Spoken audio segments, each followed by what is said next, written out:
Frodo was unprepared for the corrupting power of the One.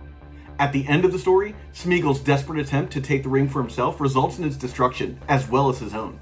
Cast into the Fire depicts the moment the One Ring and Sauron were destroyed.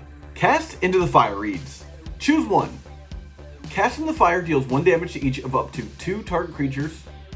Exile target artifact. So let me say first, Giant Flavor Winds. This kills both Gollum and the One Ring, but the latter is the reason why we're talking about this card. Previously, we had mentioned that Blue-Red Delver has been waning in both power and popularity in the recent months, with decks like Painter and 8-Cast quickly working to fill that power vacuum. And these decks will naturally seek to play the One Ring. Its power as a draw engine, the ability to protect the caster from everything, and be reoccurred in these decks cannot be ignored.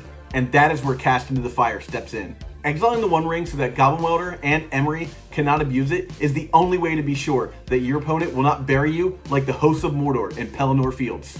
Cast into the Fire also offers decks that can support its mana cost a fine sideboard slot in terms of versatility. Knowing that Cast into the Fire is good against 2 different styles of decks means that you can free up more slots in your sideboard, making you more prepared against not just decks that you want to bring Cast into the Fire against, but every other deck in the format. Freeing up space in your sideboard is perhaps the most valuable hidden text on this card. Cast into the Fire offers insulation against 8-Cast and Painter, as well as Elves, Death and Taxes, Cephalid Breakfast, and Delver. That means you can devote more slots in your 15 against decks that this card doesn't hit.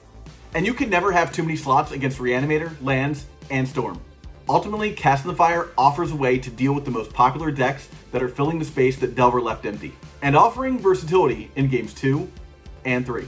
If you can support it, you should make room in your sideboard, and you can quote me on that.